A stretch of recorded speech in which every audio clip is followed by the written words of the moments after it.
السلام علیکم دوستو آج ہم بات کریں گے مصر کی بد نصیب ترین ملکہ اخناتون، جو اپنے سگے باپ، بھائی اور نانا کی ہوس کا شکار ہوئی۔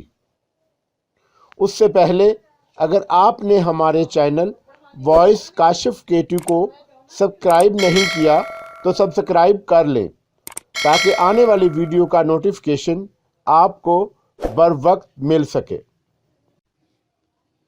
مصر فرعونوں کی سرزمین ایک ایسی سرزمین جس کے سینے میں کئی پر اسرار اور شرمناک کہانیاں دفن ہیں۔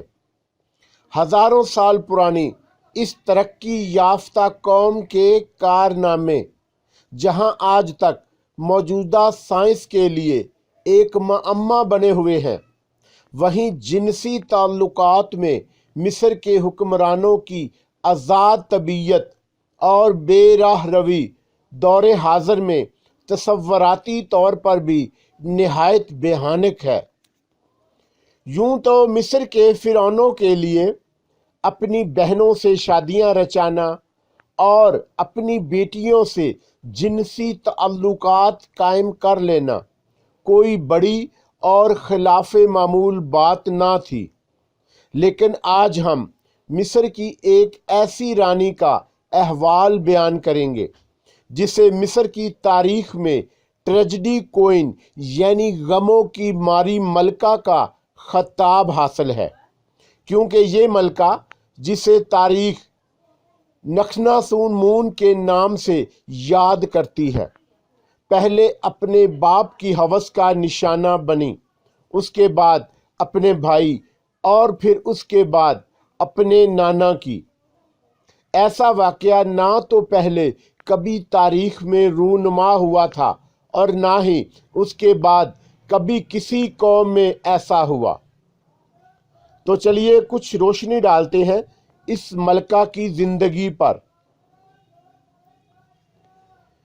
توت عنخ آمن نامی فرعون کے بارے میں تو سبھی جانتے ہیں، جس کا عالی شان مقبرہ گزشتہ صدی میں دریافت ہو چکا ہے، لیکن اس کی بہن اخناتون کے بارے میں بہت ہی کم افراد جانتے ہیں۔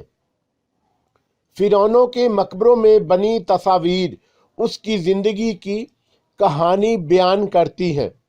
وہ مصر کے 18ویں حکمران خاندان کی شہزادی تھی، جو 1350 قبل مسیح کے دوران پیدا ہوئی۔ اس کا باپ یعنی فرعون اخناتون مذہبی تبدیلیاں کرنے کے حوالے سے خاصا مشہور ہے۔ اخناتون سے پہلے مصر میں بہت سے دیوتاؤں کو مانا جاتا، جن میں را، امن، ہورس، اوزائرس اور آئسس شامل تھے۔ اخناتون نے ان تمام دیوتاؤں کی عبادت پر پابندی عائد کرتے ہوئے صرف سورج کی عبادت کا حکم جاری کیا، جس کا نام آتن دیوتا تھا، اور اس نے خود اپنا نام اخناتون یعنی آتن کا بندہ رکھا۔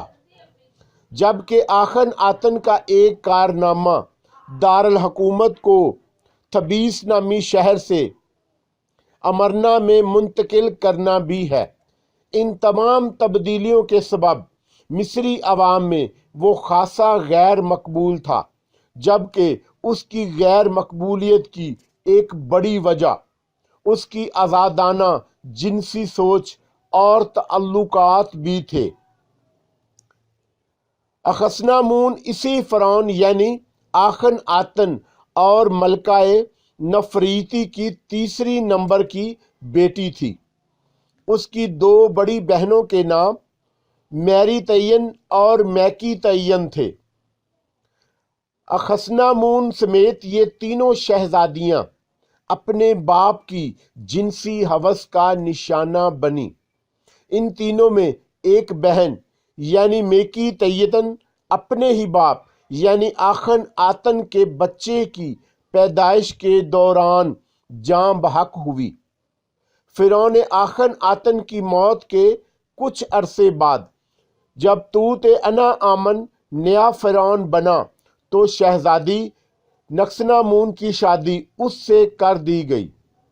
اس شادی کے وقت توت انا آمن کی عمر 9 سال تھی، جبکہ اخسنامون عمر میں اس سے کچھ بڑی تھی۔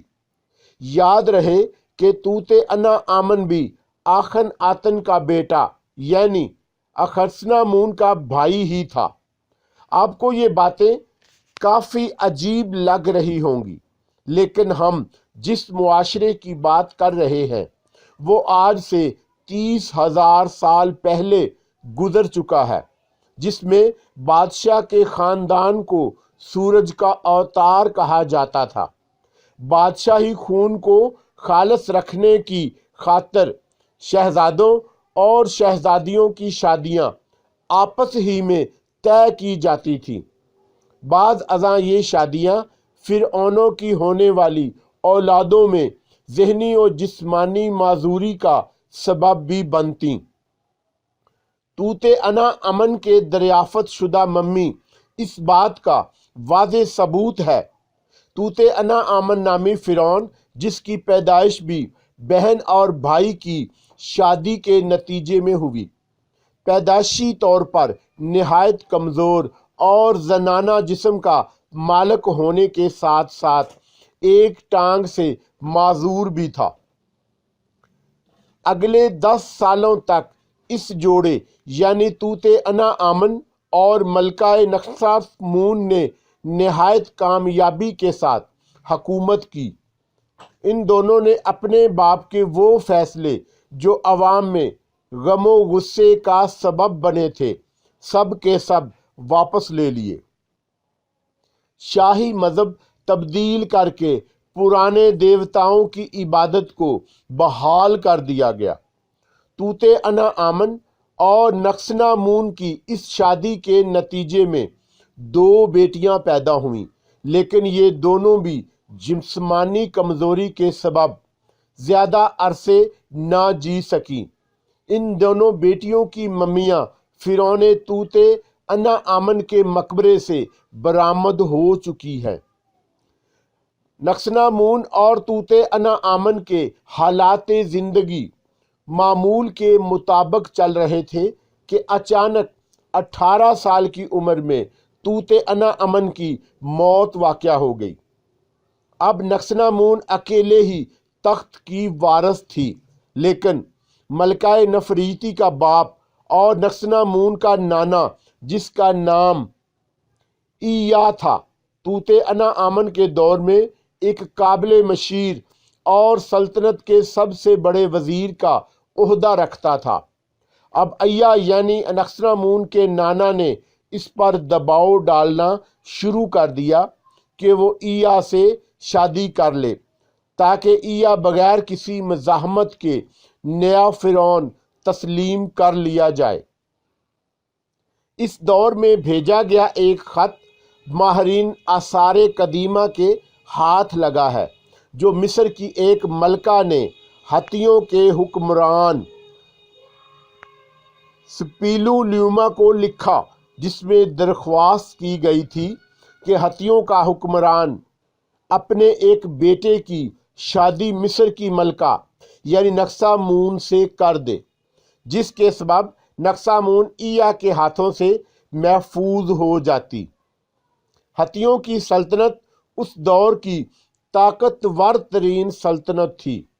اس خط کے جواب میں ہتھیوں کے بادشاہ نے زنائزہ نامی اپنا ایک بیٹا نکسنامون سے شادی کے لیے روانہ کیا، جو دوران سفر ہی مارا گیا۔